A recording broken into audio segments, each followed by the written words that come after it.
Assalamu alaikum wa rahmatullahi ta'ala wa barakatu.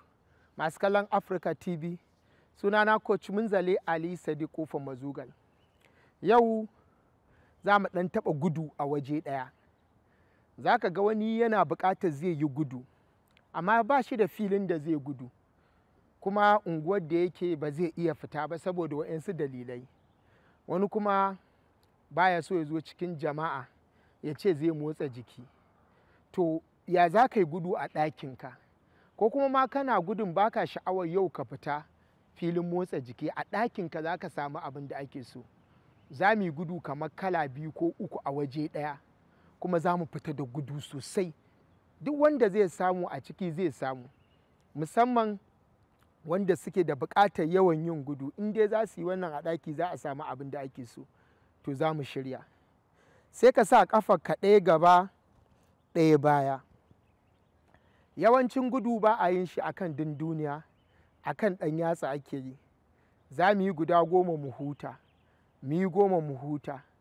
Amma idan muka fara yin gudun, ka ji zuciyarka na zafi kamar tana suka, to ka dakata da gudun, kar ka motsa. In ka ji ta daina ƙara, in ka ji ta ƙara yi, to ba a buƙatar ka motsa jiki a wannan lokacin, ka je ka ga likita.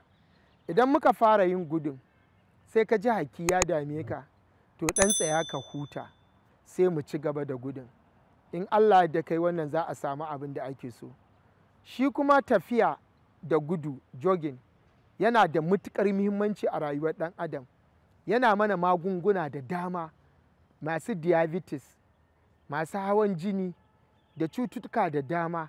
In dai za a ringa tafiyar ƙasa kuma ana yin ɗan sassarfa, ana ɗan gudu, to wata cutar ka yi bai da ita, insha Allah. A ringa yin tafiya sosai a ƙasa, a rage hawa motoci, a rage hawa babur. Hawa keke ma ya fi muhimmanci akan hawa mota, musamman wanda suke hawa a daidaita sau ko ɗan sau haka. A ringa ragewa, ɗan tafiya kaɗan, ka ringa ƙoƙari kana tafiya a ƙafa, yana da matuƙar muhimmanci a rayuwa. Amma komai, mota a kama a ƙofar gida, mota a kama a ƙofar falo, mota a ƙofar ɗaki, ta ɗauke ka, ba za ta dire ka ba sai a bakin shagonka ko a bakin ofis ɗinka. A rage hawa abin hawa don a samu zaman lafiya. In dai za a ringa motsa jiki, za ka zauna lafiya. To in za mu yi gudu waje ɗaya, kowa ya cike ƙafar shi, to mu riƙe hannunmu haka, za mu tafi da gudu sau 10. To bismillah, ƙafar gaba na yi, ƙafar baya na dawowa gaba, ta baya tana yin gaba, ta gaba na yin baya. Misali, kin ga yadda na kafe hajiya, to ke ma kafe. Kin ga wannan hannun ya yi gaba, wannan ya yi baya. To a haka za mu ringa gudun. Bismillah, 1,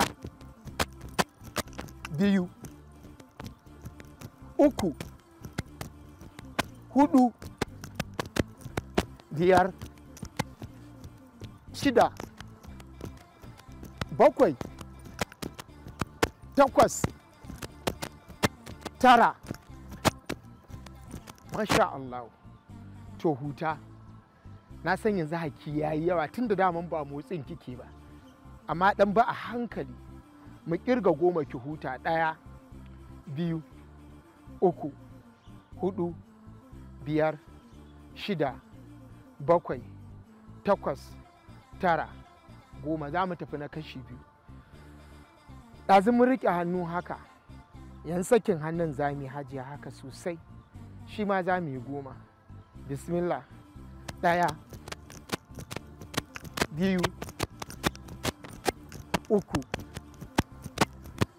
5, 6, 7, 8, 9. Masha Allah, huta. 1, 2, 3, 4, 5, 6, 7, 8, 9. To riƙe kwankwason. To mu je.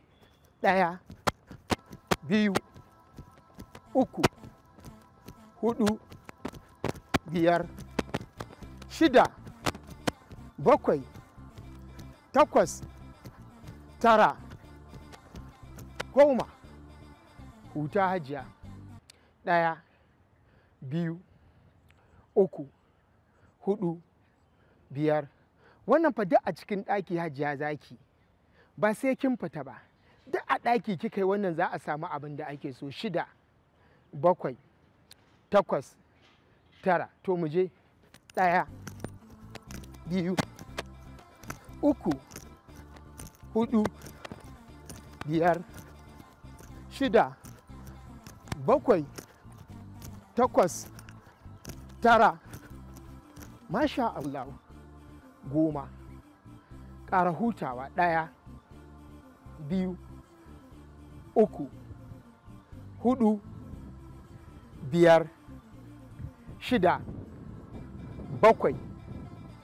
8 9 10 ko ki saki hannu ko ki haka ko ki riƙe nan to tsuke kafar za mu juya guda 10 1 2 3 4 5 6 7 8 9 10 1 2 muna faɗa in ka ji haki ya yawa rage in ka ji zuciya tana suka kada kai kash lokaci yana hararan mu ku biyo mu gobe insha Allah a madadin coach Munzali Ali Sadiq Kofar Mazugal wassalamu alaikum wa rahmatullahi ta'ala wa barakatuh